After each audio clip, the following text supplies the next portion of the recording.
मेरे प्यारे दर्शकों को देश के सबसे पसंदीदा डिबेट शो देश की बहस में दीपक चौरसिया का नमस्कार। कन्याकुमारी से क्षीर भवानी तक, कोटेश्वर से कामाख्या तक, लक्षद्वीप से लेह तक जो सबसे बड़ा मुद्दा होता है उसमें हम आपकी राय जानकर चुनते हैं देश की बहस का विषय। बहस की दशा और दिशा भी आपके माध्यम से तय होती है। साथ ही शो में आप और हमारे एक्सपर्ट पैनल मंच को साझा करते हैं और देश में हो रही सबसे बड़ी हलचल पर बेबाकी से अपनी बात रखते हैं। तो आइए शुरू करें देश की बहस माननीय जनता और मेहमानों के साथ। आज आपने देश की बहस का जो मुद्दा तय किया है वो है इतिहास में महापुरुषों के साथ क्या अन्याय हुआ। इसे 75% लोगों ने वोट देकर देश की बहस का मुद्दा बनाया है। जो इतिहास रचते हैं उनके शौर्य का गुणगान या यूं कहे उनका इतिहास लिखने में भेदभाव क्यों होना चाहिए, इन्हीं सवालों पर एक बार फिर बहस तेज हो गई। दरअसल आज प्रधानमंत्री मोदी ने प्रतापी राजा सुहेलदेव की स्मारक की आधारशिला रखी। इस मौके पर उन्होंने कहा कि यह दुर्भाग्य है कि भारत और भारतीयों की रक्षा के लिए जिन्होंने जीवन समर्पित कर दिया, ऐसे कई महानायकों को वो स्थान नहीं दिया गया जिसके वो हकदार थे। भारत में आक्रमण करने वाले इस्लामिक शासकों और अंग्रेजों के दांत खट्टे करने वाले महानायकों की लंबी फहरिस्त है जिन्हें इतिहासकार भूल बैठे हैं। सवाल यह है आखिर क्यों? ये दुर्भाग्य है कि भारत और भारतीयता की रक्षा के लिए जिन्होंने जीवन समर्पित कर दिया, ऐसे अनेक नायक नायिकाओं को वो स्थान नहीं दिया गया जिसके वो हकदार थे। प्रधानमंत्री नरेंद्र मोदी ने एक बार फिर उन लोगों से सवाल कर डाला जिन्होंने इतिहास में भारत के लिए जोड़े गए सुनहरे पन्नों के लिए जीवन भर योगदान दिया, लेकिन इतिहास ने उनके साथ अन्याय किया। प्रधानमंत्री ने नेताजी सुभाष चंद्र बोस के योगदान को याद करते हुए उन लोगों पर भी सवाल उठाए जिन्होंने उन जैसे महापुरुषों के योगदान को महत्व नहीं दिया। आप देखिए, नेताजी सुभाष चंद्र बोस जो आजाद हिंद सरकार के पहले प्रधानमंत्री थे, क्या उनकी इस पहचान को, आजाद हिंद फौज के योगदान को वो महत्व दिया गया जो महत्व नेताजी को मिलना चाहिए था? प्रधानमंत्री मोदी कई मंचों से महापुरुषों से इतिहास में हुई हेरफेर का जिक्र करते रहे हैं, लेकिन विपक्षी दल इससे उतना इत्तेफाक नहीं रखते। कोई विचारधारा नहीं, ना नीति है, ना कार्यक्रम, बस हिंदुत्व की बात करो, सत्ता में कैसे हो। इसलिए आपने ये नाम लेते प्रधानमंत्री जी, आप मैं दावे के साथ कह सकता हूँ आपको, इन तमाम महापुरुषों के विचार बिल्कुल उल्टे मोदी जी के विचारों से। देश में महापुरुषों का सम्मान होना चाहिए और महापुरुषों को याद करना चाहिए। उसके साथ साथ महापुरुषों के बच्चों का भी सम्मान होना चाहिए जो बेरोजगारी से आत्महत्या कर रहे हैं। विदेशी आक्रांताओं को खदेड़ने से लेकर आजाद भारत के महापुरुषों तक कई ऐसे महान नाम हैं जिन्हें इतिहास ने सम्मानजनक स्थान नहीं दिया।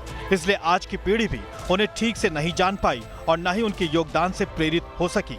देश की बहस में आज उन महापुरुषों पर चर्चा है जिन्होंने देश की खातिर अपना सर्वत्र न्यौछावर कर दिया, लेकिन इतिहास के कागज पर उनके योगदान को सुनहरे अक्षरों से नहीं उकेरा गया। ये अन्याय नहीं तो और क्या?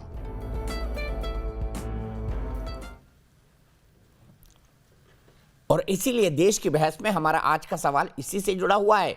क्या इतिहासकार महापुरुषों की उपेक्षा के लिए जिम्मेदार हैं? आप हाँ या नहीं पे अपना जवाब दे सकते हैं। आप हमारी वेबसाइट पर वोट कर सकते हैं, आप हमारे मोबाइल ऐप को डाउनलोड कर सकते हैं, आप हमारे ट्विटर हैंडल पर जाकर वोट कर सकते हैं और साथ ही साथ फेसबुक पेज का भी इस्तेमाल कर सकते हैं। शो के दौरान अगर आपकी कोई राय है, सुझाव है या आप शो के अंदर शामिल होना चाहते हैं तो हमें एक छोटा सा व्हाट्सएप बनाकर 9711002266 पर व्हाट्सएप कर दें। सीधे अपने बड़े पैनल को इंट्रोड्यूस करूंगा। मेरे साथ प्रोफेसर संगीत रागी हैं, मेरे साथ अभय दुबे हैं जो कि नेशनल स्पोक्स पर्सन है कांग्रेस पार्टी के, मेरे साथ बिनोय सिंह साहब हैं जो कि लीडर हैं टीएमसी के, मेरे साथ थोड़ी ही देर में डॉक्टर सुधांशु त्रिवेदी जुड़ेंगे। लेकिन प्रोफेसर रागी, सबसे पहले मैं आपके पास आना चाहता हूं क्योंकि विषय एकेडमिक से जुड़ा हुआ है। क्या वाकई महापुरुषों के साथ अन्याय हुआ? चाहे आप सरदार पटेल को ले लीजिए, चाहे आप अंबेडकर जी को ले लीजिए, चाहे आप नेताजी सुभाष चंद्र बोस को ले लीजिए, उनका तो एग्जाम्पल भी बाकायदा प्रधानमंत्री ने दिया। और अगर ऐसा हुआ तो क्यों हुआ?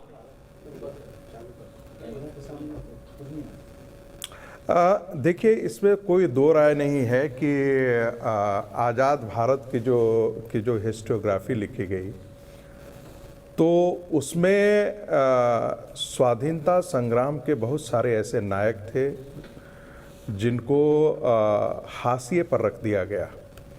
और अकेले नहीं, ऐसा लगा कि इस देश में स्वतंत्रता संग्राम की लड़ाई कोई एक परिवार ने लड़ा हो, और उसमें जो, चूंकि गांधी जी को वो इग्नोर नहीं कर सकते थे, इसलिए गांधी जी को मजबूरन उनको रखना पड़ा। नहीं तो आप देखिए इस देश का कौन सी ऐसी परियोजना है जो गांधी और नेहरू परिवार के आधार के नहीं है, चाहे वो हवाई अड्डे हों, चाहे वो कॉलोनियाँ हों, चाहे वो योजना से हो, चाहे वो खेल के पुरस्कार हों। इसको हम कहते हैं political iconography of a nation, यानी कि राष्ट्र की जो पॉलिटिकल आइकोनोग्राफी है। फ्रांस में था जो जॉन ऑफ आर्क वगैरह की तस्वीरें बना करके फ्रेंच नेशन को कंसीव किया गया था। भारत के अंदर गांधी परिवार को नेशन के समकक्ष ला करके खड़ा कर दिया गया। यानी कि आप जहां जाएं गांधी नेहरू परिवार को आप देखें, बाकी सारे नायक गौन हो गए। आप जरा बताइए सरदार भगत सिंह के नाम पर कितने संस्थान इस देश में हैं। राजीव गांधी जी के प्रति मेरा पूरा सम्मान है, लेकिन खेलों के प्रति उनका कौन सा ऐसा योगदान था जिसके लिए अर्जुन पुरस्कार उनके नाम उन्हीं के जोड़ करके खेल रत्न पुरस्कार और तमाम एक। देखिए दूसरी बात एक और कहना चाहूंगा कि आजाद भारत की जो हिस्टोग्राफी थी उसमें कॉलोनियल हिस्टोग्राफी और लेफ्ट हिस्टोग्राफी और इस्लामिक हिस्टोग्राफी ये तीनों मर्ज कर जाते हैं। यानी कि कॉलोनियल पावर ने जो भारत का इतिहास लेखन किया और वामपंथियों ने जो भारत का इतिहास लेखन किया और इस्लामिस्ट लोगों का जो इतिहास लेखन हुआ, इन तीनों का एक समन्वय बिंदु है। और वो समन्वय बिंदु ये है कि भारत के सनातन मूल्यों से, भारत की सभ्यता और संस्कृति की जड़ों से जुड़े हुए जो भी नायक आए उन सारे लोगों को हाशिए पर खारिज कर दिया गया। और ये प्रधानमंत्री नेहरू के समय से ही हुआ। जैसे ही सरदार पटेल की मृत्यु होती है, कांग्रेस से एक एक करके, चाहे वो के मुंशी हो, पुरुषोत्तम दास टंडन, सारे के सारे बारे निकाल दिए गए। आप देखेंगे कि भारत के संस्कृति के बारे में, सभ्यता के बारे में बात करने की बात जो है, कहाँ एक समय ऐसा था जब संविधान बना तो प्रभु श्री रामचंद्र का दरबार उसमें अंकित किया गया, लेकिन आज भगवान राम का क्या क्या अस्तित्व कांग्रेस पार्टी ने कर दिया। राम थे ही नहीं, राम अस्तित्व में नहीं थे। तो कोई जवाहरलाल नेहरू जी से पूछता, कांग्रेस पार्टी पूछती कि संविधान सभा में, संविधान में जब संविधान उकेरा गया था तो राम दरबार चित्र पे क्यों था? यहीं से बहस को आगे बढ़ाते हैं। ये सवाल प्रोफेसर साहब यहीं से बहस को आगे बढ़ाते हैं और सीधा सवाल अभय दुबे जी से है। 10 सेकंड लूंगा। बोलिए संगीता रागी जी, कंप्लीट करिए 10 सेकंड। मेरा सिर्फ इतना है कि आज जो है वो भारत के अंदर एक नया सांस्कृतिक पुनर्जागरण हो रहा है। 70 साल तक उसी इतिहास लेखन परंपरा को लोगों ने छोटी से छोटी पुस्तकों से लेकर के इस देश के मन और मस्तिष्क को खराब किया। भारत के अंदर सब नेशनलिटीज के कॉन्सेप्ट थे, ऐसी चीजें ला करके इन्होंने खड़ा किया। कभी यह नहीं पढ़ाया गया कि भारत एक है, भारत में विभिन्नता कितनी है, यह बात किया गया। लेकिन गांधी हिंद स्वराज में बोलते हैं कि भारत एक कैसे है, इस पर डिस्कशन नहीं हुआ। तो ये मैं बता रहा हूं कि एक बड़े सिस्टमेटिक और सुनियोजित तरीके से भारत को खंडित करने का और एक प्रकार से कॉलोनियल हिस्टोग्राफी के द्वारा जिसे कांग्रेस पार्टी ने आगे बढ़ाया, उसमें जितने महापुरुष थे जो भारत की सभ्यता के बारे में बात कर सकते थे, वे सब हाशिए पर डाल दिए गए। सीधे चलते हैं अभय दुबे के पास, यही सवाल लेके सुधांशु त्रिवेदी जी भी मेरे साथ जुड़ गए। डॉक्टर सुधांशु त्रिवेदी, अभय दुबे जी, क्या जानबूझकर कांग्रेस ने इतिहास के साथ छेड़छाड़ की, खासतौर पर भारत के स्वर्णिम इतिहास को लिखने के मामले में?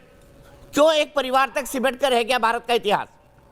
दीपक जी, भारत का इतिहास स्वर्णिम है और भविष्य उज्जवल बनाने की हमने हर संभव कोशिश की। मैं तो पूछना चाहता हूं अपने आदरणीय साथी संगीत रागी जी से और देश के प्रधानमंत्री जी से, कहां थे आप जब इतिहास लिखा जा रहा था और इतिहास रचने का अवसर आपके पास भी था, आपके नेतृत्व के पास भी था प्रधानमंत्री जी।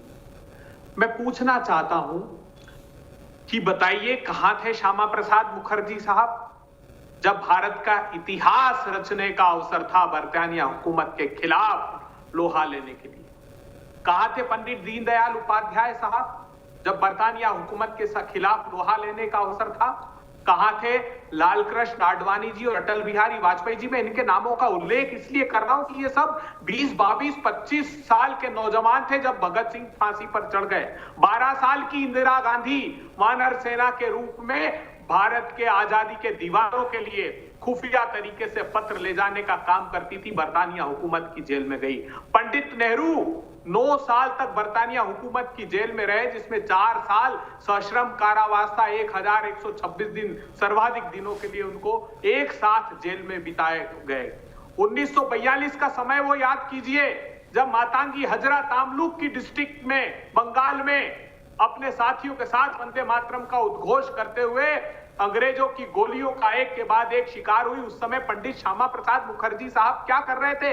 ये लिखा गया है, ये इतिहास में दर्ज है कि वो बरतानिया हुकूमत के समर्थन में बंगाल की असेंबली में रेजोल्यूशन पास करके राज्यपाल को दे रहे थे कि 1942 का भारत छोड़ो आंदोलन का दमन किस प्रकार किया जाना चाहिए। आज आपको सरदार पटेल लौह पुरुष याद आते हैं। मैं आपके थोड़ा सा स्मृति पटलों को चिन्हित करता हूं। संगीत रागी जी, आप जानते हैं एक एचवी शेषाद्री साहब पूर्णकालिक राष्ट्रीय स्वयंसेवक संघ के पूर्णकालिक थे। उन्होंने एक किताब लिखी, उस किताब का नाम टाइटल है the tragic story of partition. वो कहते थे कि हिंदुस्तान के बंटवारे का कोई खलनायक है तो वो सरदार पटेल, और वो पुस्तक आज भी आपके कार्यालय में 100 रुपए में बेची जाती है। जब प्रधानमंत्री जी राष्ट्रीय स्वयंसेवक संघ के कार्यकर्ता थे, जब प्रधानमंत्री जी मुख्यमंत्री थे गुजरात के, तब भी वो किताब बेची जाती थी, ये उनके संज्ञान में है। आज भी वो पुस्तक 100 रुपए में उपलब्ध है, और ये इकोनॉमिक टाइम्स की स्टोरी मेरे पास है, आप चाहें तो भेज दूंगा, वो किताब की प्रति भी मेरे पास है। ठीक है, जवाब ले लेते हैं। सुधांशु त्रिवेदी जी जुड़े हुए हैं। सुधांशु जी, क्या ये हकीकत है? वैसे एचवी शेषाद्री की पुस्तक मैंने भी पढ़ी है, उसमें उन्होंने कहीं भी पटेल साहब को जिम्मेदार नहीं ठहराया। मैंने भी पढ़ी है दीपक जी, ये सर्वथा गलत है, गलत है, गलत है। सुनिए, छात्र जीवन में मैंने शेषाद्री जी की पुस्तक का हिंदी अनुवाद पढ़ा। उन्होंने पुस्तक नहीं पढ़ी है, अभय दुबे जी ने पुस्तक नहीं पढ़ी है, वो मेरे पास पुस्तक है, मैं उनको संगीत रागी जी, सुधांशु इकोनॉमिक टाइम्स पर मत आधारित रहे। जिस समय वीर सावरकर को 2 जन्मों के कारावास की सजा हुई, तो वो वर्ष था 1910। अभय दुबे जी, 1910 में वीर सावरकर को 2 जन्मों के कारावास, यानी 25-25 साल के 2, और उनको भेज दिया गया अंडमान निकोबार। और आपको पता 1910 में कांग्रेस का अध्यक्ष कौन था? मैं आपके दर्शकों से कहूंगा जरा जाके नेट पे चेक कर लीजिए। 1910 में कांग्रेस का अध्यक्ष था विलियम वैडनबर्ग, जो ब्रिटिश सरकार का सेक्रेटरी था।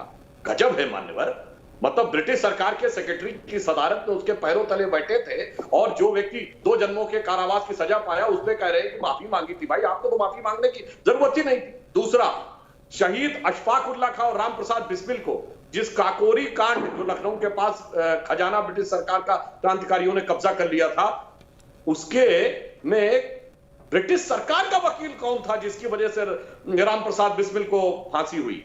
वो थे कांग्रेस के नेता श्री जगत नारायण मुल्ला, और उनके बेटे श्री आदित्य नारायण मुल्ला बाद में जज भी बने। तो आपका जिसे कहते हैं, इनके लिए तो वो स्थिति थी।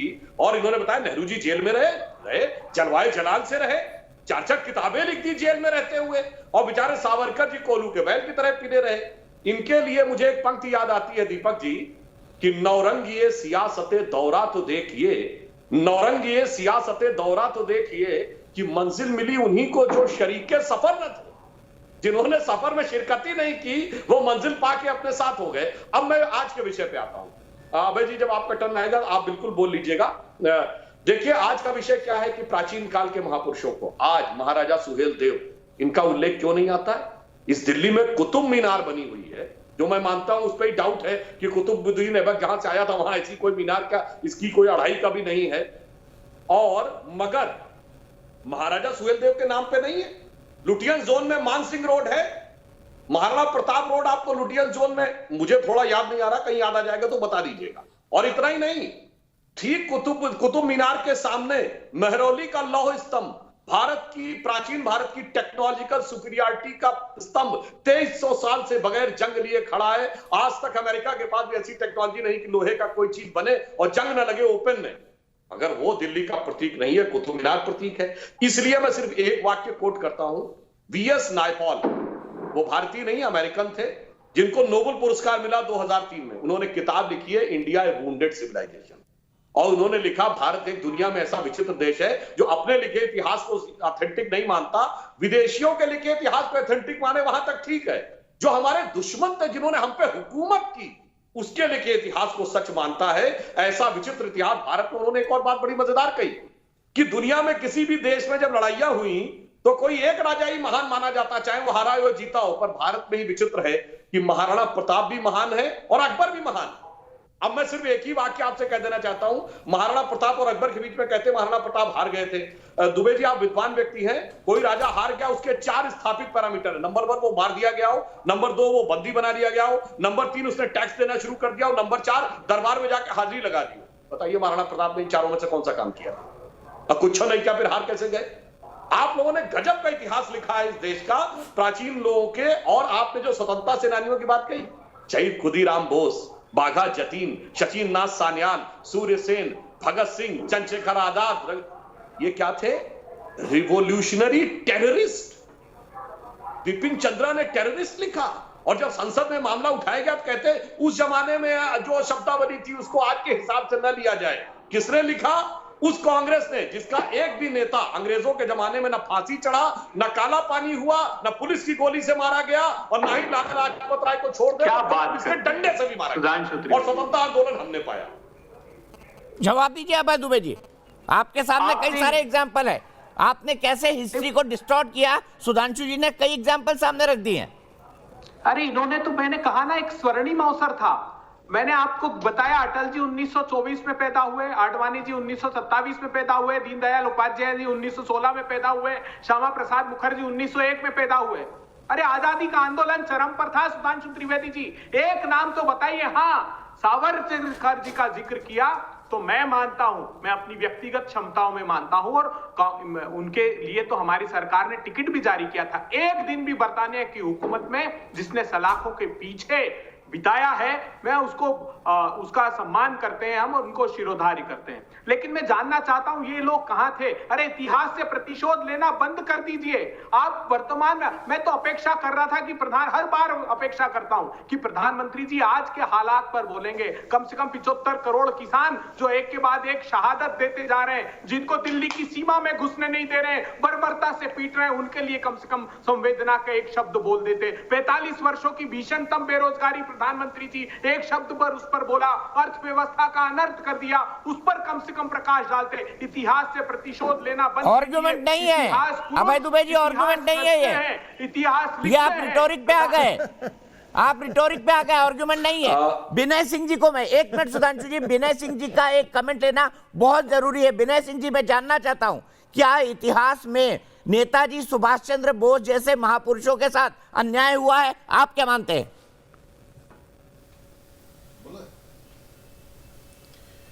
नेताजी सुभाष चंद्र बोस के साथ अन्याय कुछ हद तक तो हुआ ही है, क्योंकि नेताजी सुभाष चंद्र बोस की जो सोच थी, जिस तरीके से वो आज़ादी की जंग लड़ना चाहते थे और आज़ादी के बाद देश का जो स्वरूप वो देना चाहते थे, उसमें तत्कालीन कांग्रेस के जो नेता थे वे लोग सहमत नहीं हुए, और इस मतभेद के चलते ही नेताजी का जो रास्ता अलग हुआ। नेताजी अलग तरीके से भारत को आज़ाद करने के लिए प्रयास में जुटे, और चाहे जो भी हो, भारतवर्ष में एक ही व्यक्ति को नेताजी के रूप में याद किया जाता है, वो सुभाष बाबू को। और भी जो चर्चाएं हो रही है यहाँ पे अन्य नेताओं के दरमियान में, तो मैं एक ही बात पूछना चाहूँगा संजीत जी से और द्विवेदी जी से कि सरदार भगत सिंह के मामले में जिस शख्स ने गवाही दी थी, वो शख्स किस संगठन से आते थे, और पूरे आज़ादी के लड़ाई के दौरान जिन लोगों का कहीं अता पता नहीं था, आज वो बढ़ चढ़ करके बात कर रहे हैं। यहाँ हमने सुना कि राजीव गांधी के प्रति सम्मान रखते हुए कहे हैं संगीत रागी जी कि खेल का पुरस्कार के साथ उनका नाम कैसे जुट गया।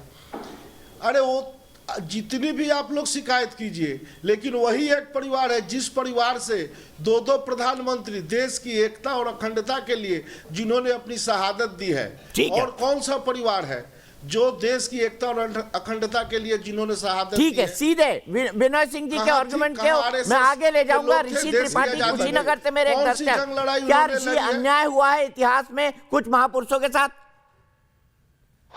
निश्चित ही देश के महापुरुषों के साथ अन्याय हुआ है, और जैसा कि अभी माननीय प्रधानमंत्री जी ने भी आज बोला है कि जो उचित सम्मान उनको देना चाहिए था वो नहीं दिया गया है। हमारे यहाँ पर देख लीजिए आप, चौरी चौरा में जो घटना हुई थी 1922 में, उसके जो शहीद हुए थे 19 लोग जिनको फांसी चढ़ाया गया था, उनके भी कांग्रेस पार्टी ने थोड़ा सा भी वो पेन नहीं लिया कि उनको भी सम्मान दिया जाए, जिसकी वजह से आज वो हाशिए पे थे। अभी 4 फरवरी को माननीय प्रधानमंत्री जी ने यहाँ पर जो है अपना उद्बोधन करके और चौरी चौरा स्थली को और यहाँ के उसको पाठ्यक्रम में शामिल करने की बात कही है। नहीं तो पहले तो ये लोग जो है उसको पाठ्यक्रम में भी नहीं लेना चाहते थे। कांग्रेस पार्टी बस ये चाहती है कि वो एक पार्टी का गुणगान करती रहे, एक परिवार का गुणगान करती रहे, उसके लिए शहीदों का मतलब जो है सिर्फ एक परिवार है। ठीक है, सीधे सुधांशु जी के पास चलता हूँ। सुधांशु जी, इतिहास में अगर ये किया गया तो क्यों किया गया और क्या प्लानिंग के साथ किया गया? देखिए, ये पूरी तरीके से प्लानिंग के साथ किया गया। जो अभी हमारे मित्र विनय जी बोल रहे थे, देखिए जब देश में स्वतंत्रता आंदोलन हो रहा था तो सब लोग अलग अलग तरीके से लड़ रहे थे। अब अगर आप ऐसे कहें तो स्वामी विवेकानंद भी 1902 तक रहे तो वो कभी जेल नहीं गए। डॉक्टर अंबेडकर भी अंग्रेजों से लड़ते हुए जेल नहीं गए। इसका अर्थ ये नहीं कि स्वतंत्रता में उनका योगदान नहीं, सबने अपना बड़ा बड़ा योगदान दिया है, इसलिए सब प्रकार के योगदानों का सम्मान होना चाहिए। पर अफसोस जो बात कही जाती है, हाँ, अब जो आपने बात कही, जिक्र नहीं है, आपने कहा कि शहीद भगत सिंह जी का, लड़ने की जगह अंग्रेजों की। विनय जी सुन लीजिए प्लीज, विनय जी सुन लीजिए। अच्छा सुनिए, आपने शहीद भगत सिंह की उल्लेख किया। आप जो कह रहे हैं आरएसएस का अक्टूबर 1925 बता देना चाहता हूं। और आपको एक बात बता दूं, 1940 तक नागपुर के बाहर संघ की केवल 40 शाखाएं, तो पंजाब में कुछ भी नहीं था 1931 तक। हाँ, एक आपको फैक्ट बोले देता हूं, भगत सिंह को फांसी कब हुई? 23 मार्च 1931, चेक कर लीजिएगा। और गांधी इरविन समझौता कब हुआ? 4 मार्च 1931, सिर्फ 16 दिन पहले। 16 दिन पहले इरविन के साथ समझौता हो रहा है कांग्रेस पार्टी का, और भगत सिंह के लिए आपने कोई दबाव नहीं बनाया। चलिए कोई बात नहीं थी। आप ये बताइए कि भगत सिंह के लिए कोई वक्तव्य दिया गांधी जी या नेहरू जी ने? ब्रिटिश सरकार की आलोचना की, भगत सिंह को फांसी देना गलत है? बताइए, भगत सिंह की अंतिम यात्रा में और विद्वान वकील मैंने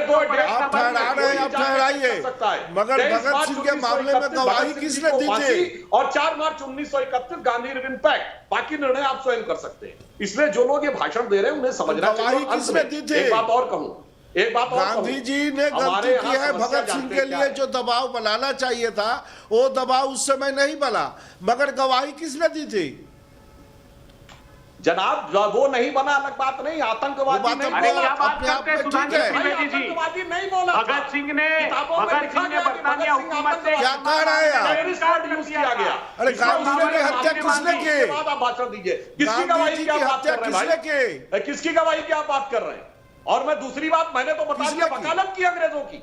अरे जगत नारायण मुल्ला का जवाब दीजिए ना, जो काकोरी कांड में फांसी दिलाने के लिए ब्रिटिश सरकार का सरकारी वकील, कांग्रेस का नेता, और आप हमसे पूछ रहे हैं। ये बताइए 1924 में कांग्रेस का अध्यक्ष कौन था? मौलाना जौहर, अली जौहर, जिनके नाम पर यह बनी हुई है उत्तर प्रदेश में रामपुर में विश्वविद्यालय बनवाया। और सुनिए, वो 1923 में मुस्लिम लीग के अध्यक्ष और 1924 में कांग्रेस का अध्यक्ष।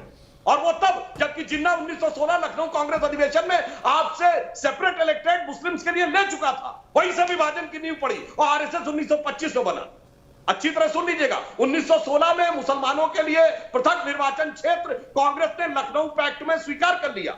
और उसके बाद 1920 में जिन्ना ने कहा, मैं महात्मा गांधी को महात्मा नहीं बोलूंगा, ये हिंदू उपाधि है। इसीलिए हर मूवी में आपने देखा होगा जिन्ना बोलता है मिस्टर गांधी, और फिर उसका और बढ़ा हिम्मत। उसने कहा मैं वंदे मातरम नहीं बोलूंगा 1924 में, वंदे मातरम बोलना बंद कर दिया। संघ बना 1925। इतिहास की जरा डेट्स याद करिए। जिसने लाहौर का प्रस्ताव पढ़ा था 1940 में पृथक पाकिस्तान का, उस फजलुल हक के साथ श्यामा प्रसाद मुखर्जी ने बंगाल में सरकार बनाई। क्या बात करते हैं आप? जिसने पाकिस्तान पृथक का प्रस्ताव पढ़ा, लाहौर प्रस्ताव, उसके बाद श्यामा प्रसाद मुखर्जी ने उस फजलुल हक के साथ सरकार बनाई और यहाँ आप ज्ञान बांट रहे हैं। मैंने कहा कि इतिहास में दर्ज हो जाते अगर स्वतंत्रता के आंदोलन में एक नखून भी कटा लिया होता आपने। आज इतिहास से प्रतिशोध लेना बंद कर दीजिए। आज देश आप लोगों की सच्चाई जान चुका है। मैंने तो चुनौती दी आपको, बताइए एक नाम गिना दीजिए। 1925 में राष्ट्रीय स्वयंसेवक संघ का गठन हुआ। क्या यह सही नहीं है कि सेक्रेटरी होम बर्तानिया हुकूमत ने आपको प्रशस्ति पत्र दिया राष्ट्रीय स्वयंसेवक संघ को कि 1942 के भारत छोड़ो आंदोलन में आपने हिस्सा नहीं लिया, इसलिए हम एक प्रशस्ति पत्र देते हैं। जहां हजारों हजार कांग्रेस के कार्यकर्ता अपने प्राणों को आहूत कर रहे थे उस आंदोलन में, मैंने कहा मातांगी हाजरा ने अपने प्राण त्याग दिए वंदे मातरम में, उनके खिलाफ तक षड्यंत्र करने में लगे हुए थे। और आज इतिहास से प्रतिशोध लेकर सिर्फ नीचे दिखाना चाहते हैं आप इतिहास रचिए। आज भी आपके पास अवसर है। आज प्रतिशोध देश के नागरिकों से भी लेना बंद कर दीजिए। दीपक जी ने कहा कि रिटोरिक है, लेकिन ये सच्चाई है दीपक जी। ये वर्तमान में बात करना नहीं चाहते। प्रधानमंत्री जी को भी देख लीजिए, तो या तो वो इतिहास से प्रतिशोध लेते हैं या प्रतिपक्षियों पर लालछन लगाते हैं। लेकिन अगर उन्होंने कुछ किया होता, दीपक जी मुझे जाना, मुझे बोलने का मौका दीजिएगा। बिल्कुल बोलिए। आपने एक बात कही कि 1940 में प्रस्ताव, मान्यवर 1941 में चौधरी रहमत अली ने पाकिस्तान की सबसे पहली बात कैम्ब्रिज में जाके लंदन में बोली थी। 1940 में कोई प्रस्ताव नहीं था। फिर भी ये बताइए वो कौन सी पार्टी थी? अरे सुनिए ना, अब चलिए कोई बात नहीं, हक ने पढ़ा। अरे कोई बात नहीं, ये बताइए पाकिस्तान बनने के प्रस्ताव पर सिग्नेचर किसने किए? सरकार बनाई। पाकिस्तान बनने के प्रस्ताव पर सिग्नेचर किसने किए? कांग्रेस ने किए ना, नेहरू जी ने किया ना 1947 में। और नेहरू जब देश के प्रधानमंत्री बने, दुबे जी 15 अगस्त 1947 को नहीं बने, 15 अगस्त 1947 को नहीं बने, वो बने सितंबर 1946 में कैबिनेट मिशन प्लान के तहत प्रधानमंत्री बने। आज प्रधानमंत्री बनता है तो क्या कहता है? विधि द्वारा स्थापित भारत के संविधान की शपथ लेता हूं। मान्यवर सितंबर 1946 में नेहरू को शपथ किसने दिलवाई थी? लॉर्ड माउंटबेटन ने। और विधि द्वारा स्थापित भारत का संविधान तो था नहीं, तो किसके प्रतिनिष्ठा की शपथ थी? क्या बात? और ये ब्रिटिश क्राउन, अरे प्रोविजनल एक्ट 1935 और हमने उसको अडॉप्ट किया और अंबेडकर जी को दायित्व दिया कि वो भारत के नए संविधान का निर्माण बनाई। वो कभी इतिहास की किताबों में, स्कूलों में पढ़ाया नहीं गया। जब तक आप इतिहास को जाके खुद न पढ़े तब तक आप नहीं पढ़ाएंगे ना। क्या लिखा था? बोलिए ना, लॉर्ड माउंटबेटन ने शपथ दिलवाई थी नहीं? गुलाम भारत क्या लिखा था? गुलाम भारत में क्राउन के प्रतिनिष्ठा की शपथ सितंबर 1946 जो बाबा साहब अंबेडकर का संविधान था, आपने उस ध्वज को स्वीकारने से इनकार कर दिया था जो भारत के संघ ने जिसको अडॉप्ट किया था, इस तिरंगे को। ऑब्जर्वर को पढ़िए आप, 26 जनवरी 1950 के बाबा साहब अंबेडकर का चुनाव हरवाने के लिए नेहरू जी खुद गए थे। बाबा साहब अंबेडकर का इस्तीफा देते समय संसद का वक्तव्य पढ़ लीजिए, और मैं दर्शकों से कहूंगा नेट पे अवेलेबल है, संसद की कार्रवाई में जाके पढ़ लीजिए, पूरा कच्चा चिट्ठा खुल जाएगा कि कांग्रेस ने उनके साथ क्या बर्ताव किया। बाबा साहब की खुद की अलग राजनीतिक दल से चुनाव लड़े थे सुधांशु त्रिवेदी जी। वो तो जो छोड़ के चले गए थे, बोलिए। अलग राजनीतिक दल से चुनाव लड़े। हमने अंगीकार किया, इतना ही नहीं, हमने तो विरोधी विचारधारा। अरे नेहरू जी प्रचार करने गए थे कि नहीं? बोलिए हाँ या ना। डॉक्टर अंबेडकर के खिलाफ और वो मंत्री बने भारत की सरकार में। हमने किसी के साथ भेदभाव नहीं किया। हम जानते थे कि समग्र समूचे भारत की सरकार है, इसलिए हमने डॉक्टर अंबेडकर ने कहा था संविधान की प्रस्तावना यानी प्रीएम्बल ऑफ द कॉन्स्टिट्यूशन संविधान की आत्मा है और इसे कभी बदला ना जाए। मगर 1976 में 42वें संविधान संशोधन में सारे विपक्ष का गला घोट कर, न्यायपालिका बंद करके, मानवाधिकारों को कुचल कर, सारे के मानवाधिकार आम जनता के निरस्त करके संविधान की आत्मा को बदल दिया। डॉक्टर अंबेडकर के प्रति इससे बड़ा छल नहीं हो सकता। और 40 साल तक डॉक्टर अंबेडकर को बताइए ना नहीं दिया। और नेहरू और इंदिरा जी दोनों ने धर्मनिरपेक्ष शब्द डाल देने को संविधान की आत्मा बदलना कहते हैं। और क्या डॉक्टर अंबेडकर ने कहा संविधान की संविधान का देश है। अगर हमने उसको आत्मसात किया तो बाबा साहब अंबेडकर जी की भावना को आत्मसात किया। बाबा साहब अंबेडकर के लिखे संविधान में सेकुलर सोशलिस्ट शब्द नहीं था दुबे जी। अब इतना तो स्वीकार करना पड़ेगा ना। वो इंदिरा गांधी के द्वारा किए गए संशोधन। क्या बाबा साहब अंबेडकर सेक्युलर और समाजवाद शब्द को हाँ बिल्कुल। आप संविधान सभा की डिबेट पढ़ लीजिए जाके, सुनिए संविधान सभा की डिबेट पढ़िए। वो एक जो हमने जिसको अंगीकार किया, उसके बाद बहस होने वाले लोकनाथ मिश्रा और बाबा साहब अम्बेडकर ने विचार व्यक्त किया कि यदि आप अल्पसंख्यक रखते हैं तो सेक्युलर नहीं हो सकता, सेक्युलर होगा तो अल्पसंख्यक नहीं हो सकता। चूंकि माइनॉरिटी रखना था इसलिए सेक्युलर शब्द खारिज हुआ संविधान से। संविधान सभा की प्रोसीडिंग पढ़ लीजिए। बाबा साहब अम्बेडकर के कथन में सेक्युलर खारिज हुआ चूंकि आप माइनॉरिटी रखना चाहते थे। और बाद में ये दुनिया का इकलौता देश बना जहां माइनॉरिटी भी है और सेक्युलर भी है। सेक्युलर देश में माइनॉरिटी कैसे हो गया भाई? 15,000 माइनॉरिटी कैसे हो गया? आप सिर्फ देश को मुझे एक प्रश्न का उत्तर दे दीजिए। 1 जनवरी 2020 एक नेता का जवाब दे दीजिए ना, जो फांसी के फंदे पर लटका हो कांग्रेस का एक अध्यक्ष आपने दी, गोली से मारा गया अंग्रेजों के जमाने में। बताइए। अच्छा काला पानी हुआ उसी बंगाल का चुनाव है तो किताब लिखने वाले दर्जन लोग मैं बता दूंगा, जेल में किताब लिखने वाले। जवाब दीजिए अभय दुबे जी। एक कांग्रेस का नेता सुधांशु जी चैलेंज कर रहे हैं जिसको गोली लगी हो, जो मारा गया हो लाला लाजपत राय को छोड़ के, या जिसने सश्रम कारावास की सजा ऐसी काटी हो जिसके चलते काला पानी हो। बताइए एक कांग्रेस का नेता। दीपक चौरसिया जी, सश्रम कारावास की सजा पंडित जवाहरलाल नेहरू जी को हुई है और 4 वर्ष की एक साथ, और 9 वर्ष उन्होंने बर्तानिया की जेल में बिताए। मैंने कहा हजारों हजार इतिहास साक्षी है। मातंगी हजरा तो वो उदाहरण है जो वहीं उसी बंगाल की है जिनको 5,000 महिलाओं के साथ, जिसको बूढ़ी गांधी कहा जाता था, जिसके सीने में बर्तानिया ने गोली मारी, और ठीक उसी समय श्यामा प्रसाद मुखर्जी उस आंदोलन को कुचलने का प्रस्ताव पारित कर रहे थे। मैं उनका आदर करता हूं, मैं घृणा के भाव से नहीं बोलता, लेकिन इतिहास को सही इनको पढ़ना चाहिए। मैंने इनसे एक प्रश्न पूछा कि सीए को लेकर आपने बंटवारा किया, 1 जनवरी 2020 को वो कानून बन गया, एक भी व्यक्ति को नागरिकता दी जो 20 के पहले नागरिकता दी जा रही थी। धार्मिक रूप से प्रताड़ित पाकिस्तान से आए हुए लोगों को 600 परिवार वापस चले गए और 15,000 परिवार वापस जाने वाले हैं। आज तक रूल तक फ्रेम नहीं किया इन्होंने। ये हिंदुस्तान को आप तो विरोध कर रहे थे सीए का, आप तो विरोध कर रहे थे, लेकिन चलिए श्री गुरु पवन सिन्हा जी मेरे साथ जुड़ गए। पवन सिन्हा जी, मैं जानना चाहता हूं इतिहास ने किन किन महापुरुषों के साथ अन्याय किया, क्योंकि आप इस विषय के एक्सपर्ट हैं।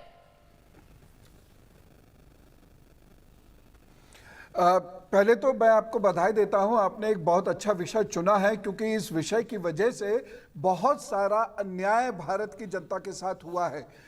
एक बात मैं यहाँ खास तौर से ये कहना चाहूँगा कि जिस वक्त भारत आज़ाद हुआ उस वक्त की अंतर्राष्ट्रीय स्थिति इस प्रकार से थी कि अंग्रेज यहाँ कब्जा पूरी तरह छोड़ना नहीं चाहते थे, इसलिए उन्होंने एक ऐसी सरकार यहाँ पर बिठाई जो यहाँ के इतिहास में, समाज में, एडमिनिस्ट्रेशन में बिल्कुल उन्हीं की आइडियोलॉजी को कायम रख सके, और इसीलिए हमें गलत इतिहास जानबूझ के पढ़ाया।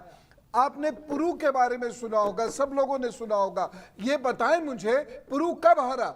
एनसीईआरटी पे भी इसका कोई जवाब नहीं है। जब एक आरटीआई लिखकर एनसीईआरटी से जवाब मांगा, RTI says we don't have any evidences. अब बताइए, जिस देश में बच्चों को इतने वर्षों से एक इतिहास बिना एविडेंस के पढ़ाया जा रहा हो, वहां पर अगर हम ब्लेम नहीं करेंगे उस वक्त की सरकार को, तो किसको ब्लेम करेंगे? पुरू लड़ाई नहीं हारा है, बल्कि जब अलेक्जेंडर के 41,000 की सेना वहां पर प्रवेश करती है नॉर्थ वेस्ट पंजाब में, तो 2 सूबेदार जो उनके हैं वो सेना को बुरी तरह घायल कर देते हैं, लौटने पर, भागने पर मजबूर कर देते हैं।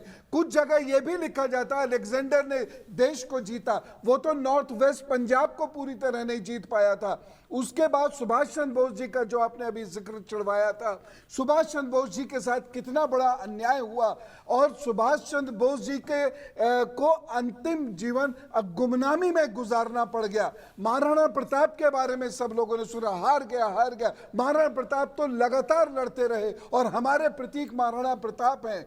माता दीन का जिक्र कहीं नहीं होता है। माता दीन जी है वो शख्स थे जिन्होंने 1857 में मंगल पांडे को प्रेरणा दी थी कि युद्ध इस प्रकार से और इस कारण से करना चाहिए। मनीराम दीवान जी के बारे में कोई बात नहीं करते, जो असम के इतने बड़े फ्रीडम फाइटर हैं, बल्कि असम या नॉर्थ ईस्ट के तो हम पढ़ते ही नहीं है फ्रीडम फाइटर्स के बारे में। ये सब किसने किया? क्यों उस वक्त के इतिहासकारों ने इस बात को नोट नहीं किया? उसके बाद रानी गाइडेनुलू जो एक नागा रानी थी, उनके बारे में जिक्र क्यों नहीं हम लोग पढ़ते? वो हमारी एनसीईआरटी की किताबों में क्यों इंक्लूडेड नहीं है? उसके बाद माता भाग कौर, इनके बारे में हम क्यों नहीं पढ़ते? इनका जिक्र क्यों नहीं है? जिन्होंने गोविंद सिंह जी को बचाने के लिए सर्वस्व न्यौछावर कर दिया और 40 सरदारों को, 40 सिखों को लेकर वो वहां पहुंची और इतनी छोटी संख्या से औरंगजेब के दांत खट्टे कर दिए। हर जगह औरंगजेब का इतना हम लोग कसीदाकारी करते हैं, क्यों करते हैं? हम गुलाम देश के लोग थोड़ी हैं। लुटियन जोन की हम बार बार बात करते हैं। लुटियन कौन था? अगर ये पता चल जाए तो हिंदुस्तानी लुटियन के नाम सुनते ही खाना खाना बंद कर देगा। एक बहुत बड़ा रेसिस्ट व्यक्ति था जो हिंदुस्तानियों को गाली बकता था, बावजूद उसके जोन में हम प्रवेश करने को बहुत बड़ा मानते रहे। तमाम सड़कें उसके कहने से हमने वहां रखी और उन सड़कों को हम इतने लंबे समय में, लगभग 67 साल में बदलने का कोई प्रयत्न नहीं हुआ। जो 16 अगस्त को 1947 से बदल देनी चाहिए थी, वो सब सड़कें अभी तक हैं और कानून इतने सख्त हैं कि आसानी से बदले नहीं ले जा सकते। तो अभय दुबे जी से मैं कहना चाहूंगा कि कृपया इन आतताइयों का बिल्कुल भी महिमा मंडन नहीं, ना वो करे, ना ही वो इसको सपोर्ट करे। जरा समझने की कोशिश करे, जो इतिहास नहीं है वो बताया गया है। बिल्कुल ठीक। हमारे देश का जो इतिहास, बिल्कुल ठीक, यहीं से बात आगे ले जाते हैं, वो हमें नहीं बताया गया। यहीं से बात आगे ले जाते हैं। तहसीन पूनावाला मेरे साथ जुड़ गए हैं, सुरेंद्र सिंह राजपूत जी मेरे साथ जुड़ गए हैं, सरदार आरपी सिंह मेरे साथ जुड़ गए हैं, विनय सिंह मेरे से बने हुए हैं और साथ ही साथ संगीत रागी जी भी बने हुए हैं। लेकिन तहसीन, सबसे पहले मैं जानना चाहूंगा, आजाद भारत में औरंगजेब रोड क्यों? मुगल क्यों? अकबर क्यों?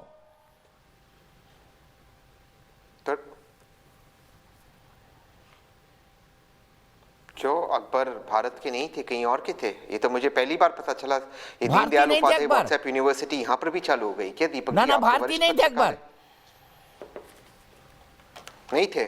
चलिए, आज दीनदयाल, अच्छा, दीनदयाल उपाध्याय यूनिवर्सिटी में एक नई चीज सीखने मिल गई। मुझे नहीं पता था इस यूनिवर्सिटी में आप भी पढ़ते हो। उनके पूर्वज मैं तो अच्छी यूनिवर्सिटी में पढ़ा हूं। प्लीज, मैं उसकी चिंता मत करिए, मैं अच्छी यूनिवर्सिटी में पढ़ा हूं। और मुगल भारतीय नहीं थे, प्लीज। नहीं सर, आपकी बात नहीं कर रहा हूं, मैं आपकी बात नहीं कर रहा हूं, जो आपके गेस्ट है। नहीं सर, सर मैं जी सर, बाबर को छोड़ते बाकी सब लोग जो उस वक्त का यूनाइटेड इंडिया था, यूनाइटेड भारत था, उसमें वो पैदा हुए थे। खैर, अगर आपको लगता है कि वो भारतीय नहीं थे, कोई बात नहीं। लाल किला जो शाहजहां ने बनाया, मोदी जी को कहिए कि वहां जाकर नहीं बात करे, अपना वो स्पीच ना दे, कोई दिक्कत नहीं है। ताजमहल को डिमोलिश कर दीजिए, कोई दिक्कत नहीं है। हम भारत को अफगानिस्तान की तरह बनाने की कोशिश करें, जहां वो बुद्धा के स्टैचूज को तोड़ा गया था। हम भारत को कहां ले जाना चाहते थे और ये क्यों हो रहा है? मैं अपनी बात समाप्त करता हूं। क्योंकि आज पेट्रोल के दाम करीबन 100 रुपए, क्योंकि भारत जो मनमोहन सिंह जी की हुकूमत में तीसरी दुनिया की सबसे फास्टेस्ट ग्रोइंग इकोनॉमी थी, सुरेंद्र राजपूत या कांग्रेस के स्पोक्स पर्सन है, वो आज 164th रैंक पे पहुंच गया 193 देश में से। तो नरेंद्र मोदी जी को और उनके लोगों को इस डिस्कशन से भागना है, इसलिए नरेंद्र मोदी जी झूठ बोलते हैं। एक लास्ट चीज करते अपनी बात समाप्त करता हूं। दीपक जी, आप बहुत वरिष्ठ पत्रकार है, इस देश के सबसे बड़े पत्रकारों में से माने जाते हैं, आपकी बहुत रिस्पेक्ट है। सर, आपको नरेंद्र मोदी साहब ने अपने इंटरव्यू में कहा था कि प्रज्ञा ठाकुर, जिसने गोडसे को एक देशभक्त का, उसे दिल हृदय से माफ नहीं करेंगे। क्या किया नरेंद्र मोदी साहब ने उसके बाद? 10 दिन में अमित शाह जी एक्शन लेने वाले थे, कुछ नहीं किया। और इस 30 जनवरी को गोडसे जिंदाबाद के ट्रेंड हो रहा था, प्रधानमंत्री ने कुछ नहीं बोला, उनके सपोर्टर्स ट्रेंड करते, वो वेरीफाइड हैंडल्स इनको मोदी जी फॉलो करते। आप सोचिए इस देश को कहां ले जा रही मोदी जी। ये सवाल मुझसे नहीं सर, ये सवाल आपसे। आपको मोदी जी ने कहा था कि मैं एक्शन लूंगा।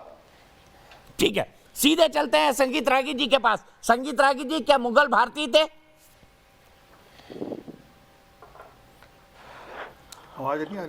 देखिए, मुझे लगता है कि इसके लिए कोई अन्य जगह जाने की जरूरत नहीं है। संविधान सभा में डॉक्टर अंबेडकर का एक अंतिम भाषण है और उस अंतिम भाषण को मुझे लगता है कि इस देश के सारे पाठ्यक्रमों में, सारे स्कूल और विश्वविद्यालयों में पढ़ाया जाना चाहिए।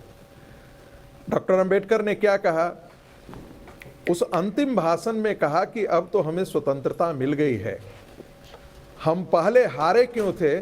मोहम्मद बिन कासिम से लेकर और अंग्रेजों तक उन्होंने इतिहास का रेखांकन किया, जिसमें मुगलों का भी है। उन्होंने इसका निष्कर्ष निकाला कि हम हारे इसलिए थे क्योंकि हम आपस में लड़ते रहे हैं। जब सिख लड़ाई कर रहे थे तो मराठा उनके साथ नहीं थे, जब मराठा लड़ रहे थे तो सिख उनके साथ नहीं थे।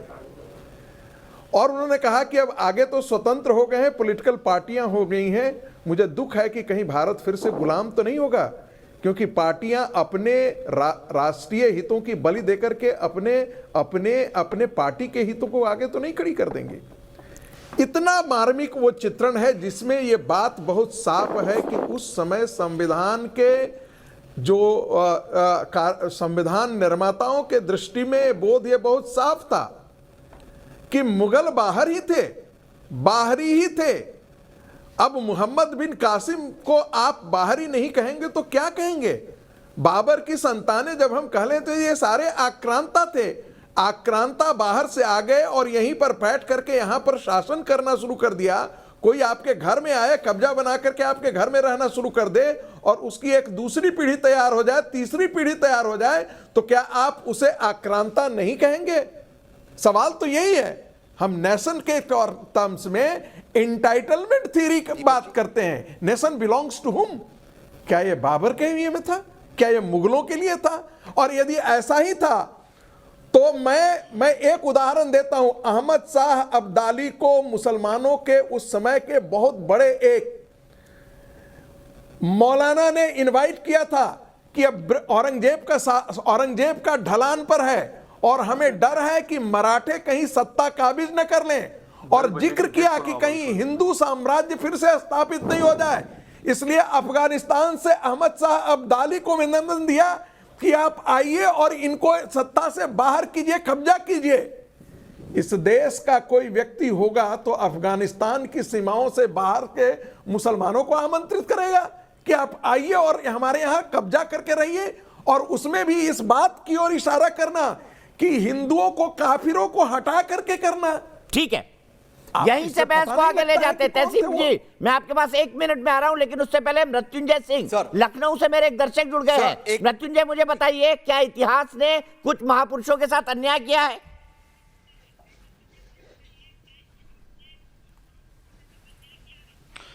इतिहास ने, मुझे जहां तक लगता है चौरसिया जी, कि इतिहास ने बहुत सारे, जो हमने पढ़ा भी है बचपन में कि अकबर महान था, अब यह समझ में आता है कि अकबर महान नहीं था, सावरकर जी महान थे। पहली चीज। दूसरी चीज ये, मेरा जो व्यक्तिगत सोच है या हमारे तरीके के जो युवाओं का जो सोच है, वो अब लगता है कि इतिहास के साथ शुरू से 1947 से नहीं, उससे पहले से भी हमें इसके लिए बरगलाया गया। इतिहास में गलत लोगों को बहुत ज्यादा बढ़ा चढ़ा के बताया गया कि ये इतिहास में ये बहुत ज्यादा अच्छे हैं, बट ऐसा नहीं था। पहला ही इतिहास हम लोग का गलत था कि हमारा जो भारत का जो खोज किया उसने वास्को डी गामा ने किया, ऐसा नहीं था। अब हमें समझ में आता है, उस समय किताब में जो डाला गया वही हमने पढ़ा, वही हमने समझा। लेकिन अब धीरे धीरे जब नए इतिहासकार आने लगे, उन्होंने बताया कि सारे तथ्यों को जब सामने रखना शुरू किया तो पता चला कि इतिहास तो वो नहीं था। इतिहास सच अब ये है कि सारी चीजें जो हमारे हिंदू, यही रुकना होगा आपको। मैं सीधे सुरेंद्र राजपूत जी के पास चलता हूं। सुरेंद्र राजपूत जी, क्या डिजाइन के साथ ऐसा किया गया?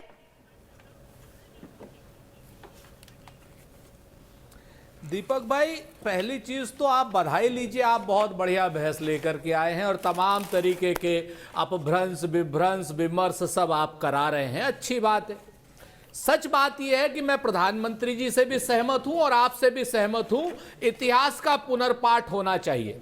पूरी तरीके से पुनर्पाठ होना चाहिए और आजादी के नायकों का, आजादी के मतवालों का जिस तरीके से संघ ने और भारतीय जनता पार्टी हिंदू महासभा ने क्या नाम अपमान किया है, उसका पूरी तरीके से पर्दाफाश होना चाहिए।